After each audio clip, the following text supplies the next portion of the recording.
Buckley. Thank you, Speaker. And like those who have gone before me, I want to take this opportunity fortuitously given to me by having the adjournment slot tonight to thank you for your outstanding service as Speaker, and to personally thank you for the support and advice you gave me around the time of my first speech, which, as you know, was a difficult time, and I am always will be incredibly grateful for your kindness to me at that time. I want to speak today about the really troubling explosion of scams being perpetrated against vulnerable people in my community and across the country, which seems to have occurred during COVID. Of course, there was scams which were occurring before then, but it would seem that this pandemic, which should have been bringing the community closer together and perhaps making people pause about exploitation of vulnerable people, has instead been used by people who I don't think have any morals or ethics to scam vulnerable people. I wanted to tell the House particularly about an example of a constituent of mine who I met with last week and is so ashamed at having fallen for a scam and having had $45,500 stolen from him that he was reluctant for me to even use his first name in the chamber, because he doesn't want people to know that he fell for it. I don't think he should be ashamed.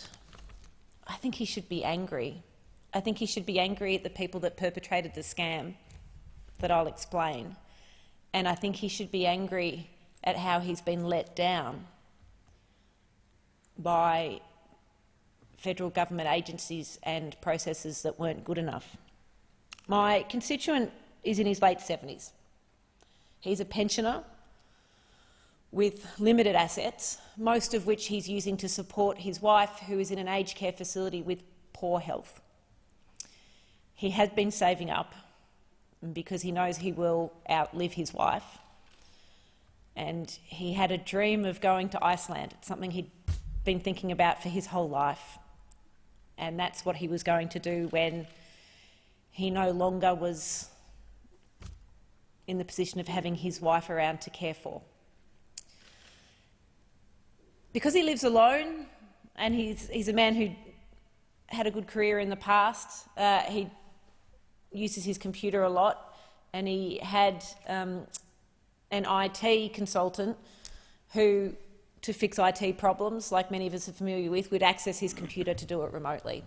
So when he received a text message saying Telstra was going to update the NBN, followed by a phone call saying that Telstra needed to update the NBN to his place, but they needed to get remote access to his computer to do it, he didn't really think that it was unusual, having been used to that practice. Sadly, it wasn't Telstra. And what ended up happening was people got access to his bank account details, and in the course of 4 different transactions over a couple of days, transferred $45,500, his savings for that long-planned trip, out of his bank account. And it would seem that because the first leg of the transactions went to an Australian account before wherever it ended up, it didn't trigger any anti-money laundering provisions, even though the transfers were just under $10,000 each. And whilst his bank has given him some of the money back, it's a small fraction of what he lost.